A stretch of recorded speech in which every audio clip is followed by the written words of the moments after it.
J'ai décidé aujourd'hui d'aborder une partie sombre de ma vie. Or, ma mère est psychologue, personne n'est au courant de cette partie sombre. Euh, pour commencer, mes parents ont perdu un parent très jeune. Mon père avait à peine 18 ans et ma mère n'avait même pas 30 ans.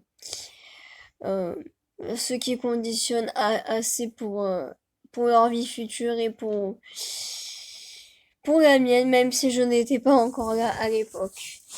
Je suis donc née dans les années 90, avec une famille monoparentale. Je n'ai vécu qu'avec ma mère et mon père en 2002, dans la maison familiale que je connais aujourd'hui, où j'ai vécu pendant 15 ans jusqu'à ce que je parte de là-bas. Euh, donc voilà. Donc j'ai vécu avec mes parents, ça se passait pas très bien. Parce que je n'avais pas l'habitude d'avoir mes deux parents ensemble et ma mère n'avait pas l'habitude que mon père soit là. Donc c'était très conflictuel et assez compliqué. Euh, pour ne rien arranger, j'avais à peine 8 ans et déjà un vécu d'adulte. Donc nous sommes en 2004 et dans la chronologie de l'année, en été, mes parents se séparent. Je continue à vivre dans la maison familiale avec ma mère. Et puis mon père refait sa vie quelques temps après, mais j'y viendrai plus tard dans la vidéo. Euh, j'ai perdu cette année-là aussi, donc je vais remettre dans le contexte. Euh, mon père a, a trois enfants et moi d'un autre côté. Donc ce qui me fait trois demi-frères et sœurs. Cette année-là, donc, comme je vous le disais en 2004, euh, du côté de mon père, je perds une de mes sœurs. Et puis, je perds également un cousin. Et un ami à mon cousin et ma demi-sœur. Voilà, ils étaient à peine majeurs et voilà, et c'était dans un tragique accident de la route. Cette même année-là, à mes 8 ans, en 2004, mon arrière-grand-mère du côté de ma mère décède. Donc déjà, à 8 ans, ça fait un sacré trauma quand même. Voilà. Ensuite, mon père, donc, comme je vous l'ai dit, refait sa vie avec une belle-mère. Et ça se passe pas très bien. C'est très conflictuel. C'est toxique. Mais du haut de mes 10 ans à peu près, je vois les choses, mais bon, d'un œil d'enfant, donc j'y fais attention, mais pas vraiment. Enfin, disons que je rentre chez ma mère en pleurs parce que ça se passait pas bien avec mon père. Et puis avec cette belle-mère, ça se passait bien, mais mon père et la belle-mère, ça se passait pas bien. Donc c'est compliqué. Mon père donc continue à faire sa vie et puis il se sépare de cette belle-mère quelques années plus tard.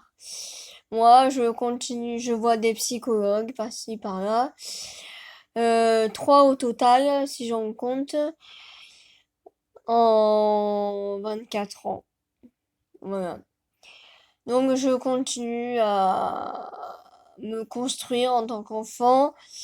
En 2012, donc il me semble que je vous en ai déjà parlé dans une vidéo, mais la famille du côté de mon père part en brioche et c'est l'hécatombe, donc ça devient compliqué et puis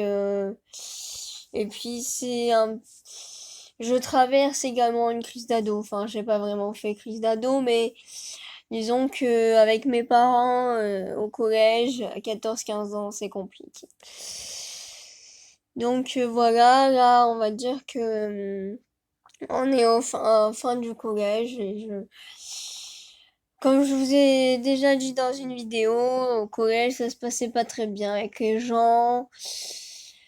Le harcèlement, moi, en tant qu'adolescente, avec mes parents, moi-même avec moi-même et tout ça, donc c'est compliqué. Je rentre au lycée, donc en 2013, comme je vous l'ai dit plusieurs fois déjà dans mes vidéos. Euh, Ma belle-mère par alliance, ma belle-mère, ma grand-mère par alliance, pardon, fait une tentative de suicide et se retrouve à l'hôpital où elle est toujours aujourd'hui. C'est quelque chose qui m'a marqué aussi. Et de voir l'état dans lequel elle était, comme un peu un zombie, alors que je l'avais connue vaillante à faire des sorties quand j'étais enfant, adolescente. Son état était assez préoccupant et comme j'étais presque majeure, je commençais à voir tout ça. Et, et aussi, j'avais tendance, parce que mes grands-parents, donc le père de mon père et ma grand-mère par alliance, voulaient, quelques années avant, voulaient divorcer et c'est vrai que j'avais tendance adolescente à prendre tous les problèmes des gens pour moi et c'était beaucoup trop pour une petite personne comme moi. Donc voilà. Donc elle fait cette tentative de suicide, les années passent. Il se trouve qu'en première, j'ai fait un stage pas loin de l'hôpital où elle était. Donc j'ai décidé, après plusieurs années, d'aller la voir. Il y avait eu aussi des antécédents entre elle, ma grand-mère et ma mère. Donc voilà, je vais pas rentrer dans les détails, mais disons que ma mère avait, comment dirais-je, avait une forte dent contre ma grand-mère. Et je pense que c'est ce qui a joué dans le fait que je ne la vois pas pendant plusieurs années. Je vous avais parlé aussi de ma séparation il y a quelques années. Et quelques mois après ma séparation, donc quand je suis arrivée en bac, euh, mon grand-père est décédé, donc père de mon père, voilà. C'était une période compliquée. Rupture plus décès de mon grand-père, ça faisait un peu beaucoup, quoi. Un peu trop même. Donc voilà, ma mère essaie d'être là, mais on sait jamais vraiment comment elle était là pour quelqu'un qui fait face à un décès, parce qu'elle aussi, quelque part, ben, elle faisait ça face à ce décès, même si, comment dirais-je, bah, c'était mon grand-père et elle, c'était le père de l'homme avec qui elle avait vécu, donc de mon père. Moi, c'est un peu fouillis, mais je le dis comme je ressens les choses. Donc voilà, c'est une période compliquée, mais on essaie de faire face comme on peut, hein. Là, j'avais 19 ans à l'époque, oui. Et donc après arrive l'année du bac, donc je vous ai déjà parlé de cette période. Stress, j'ai fait un burn-out, une dépression, etc. Enfin, c'était la cagagne en plein, quoi. Ensuite, j'ai continué cette dépression quand je suis arrivée en BTS, mais je vous en ai déjà parlé. Donc, c'était une période compliquée aussi, et je pense que tout ça a fait que forcément ça a induit la relation que j'ai eue avec mes amis dans le passé, mes relations sentimentales, mes relations avec mes parents, etc.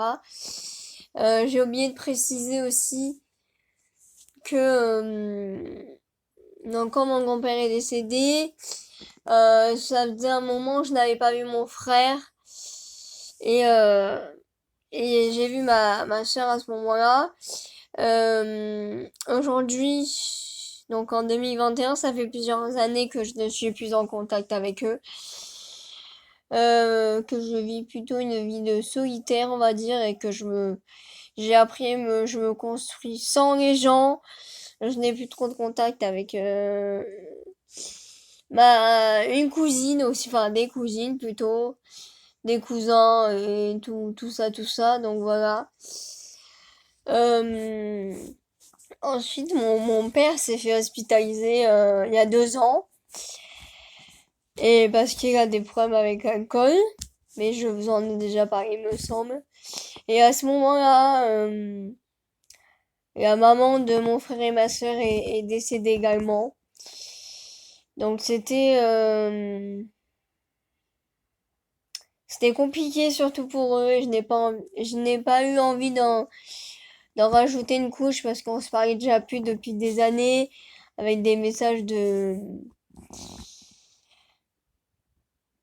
par rapport au décès de leur maman, en fait, tout simplement. Et en plus, je venais de me remettre en couple à cette époque, après plusieurs années de solitude. Donc c'est vrai que c'était compliqué. J'étais contente de moi avoir toujours mes parents, quoi. Voilà. Et après, une séparation est arrivée. Et puis, la vie a continué son cours. Il y a eu le confinement. Me retrouver seule avec moi-même, etc. Enfin, ça, je vous en ai déjà parlé dans les vidéos, je crois. Donc, voilà. C'est vrai que c'est des périodes compliquées, une partie sombre de ma vie. Mais après, il y a eu mais ça, je vous en ai déjà parlé aussi, des désillusions amicales, etc. Familiales, sentimentales, un peu de tous les côtés, quoi, dirons-nous. Mais si ça fait tout ce vécu, à tous les niveaux de ma vie, fait l'adulte que je suis aujourd'hui, à bientôt 25 ans. Et c'est ce qui m'a forgé une carapace et une force de caractère et de tempérament. Et même si aujourd'hui il y a des moments un peu down, et ben on essaie de garder le cap malgré tous ces péripéties de vie et on essaie de faire face tout simplement, voilà. Et je ne sais pas ce que l'avenir me réserve, mais je sais que j'aurai encore des périodes compliquées, je pense. Je ne veux pas être utopiste et on gérera ça comme on peut et avec les moyens du bord comme on fait tous finalement. Voilà. C'était la pâtisson de ma vie que à bientôt 25 ans et personne n'est au courant. J'ai décidé d'aborder. Bisous, à plus, bye.